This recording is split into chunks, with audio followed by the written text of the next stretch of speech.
Mga master, kanina po nangyari itong MOA signing sa pagitan ng DepEd at ng GSIS. No, ito po yung pinangako dati ni Secretary Inday Sara Duterte na magkakaroon ng tinatawag na parang exclusive lane sa bawat GSIS offices na intended to cater for DepEd personnel. So, ito na nga po, nilagdaan kanina ang Memorandum of Agreement sa pagitan ng DepEd at ng GSIS. Ang pumirma sa DepEd ay si Secretary Inday Duterte at sa GSIS naman ay si President at General Manager Vic Veloso. So sila po yung kinatawan ng dalawang ahensya na lumabagda nito.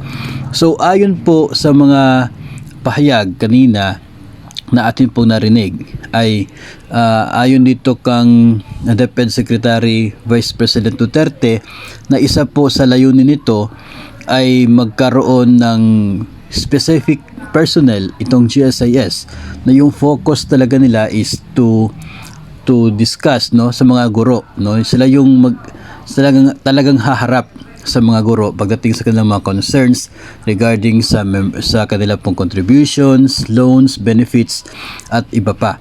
So dahil nakikita po ng DepEd sa kanilang ginagawang pag-visit sa iba't ibang paaralan na palaging pangalawa sa mga concerns sa mga guro itong tungkol sa GSIS.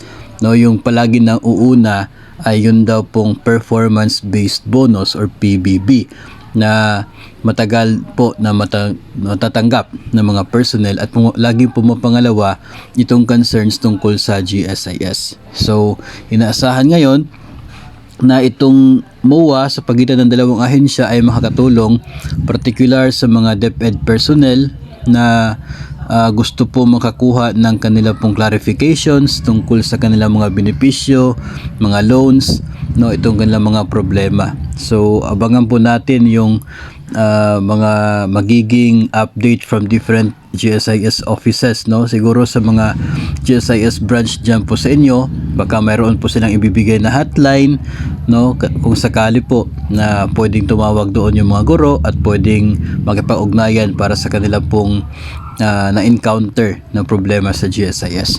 Baka iisipin ninyo kung bakit ginagawa pa niya ng DepEd at bakit hindi na lamang umalis from GSIS.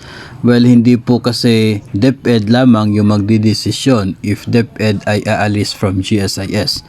So mayroon kasing batas ng mandatory membership ng mga government personnel, civilian government personnel including DepEd dito po sa GSIS. So it's not DepEd alone na magde-decide if ever aalis si DepEd.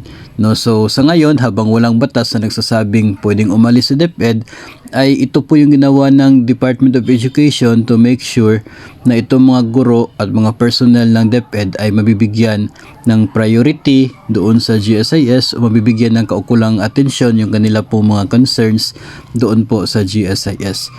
So at least po by this time ay masisiguro po natin na talagang may mga personnel sa GSIS na yung kanila pong concern focus ay para talaga exclusive na matulungan ito po mga personnel ng Department of Education.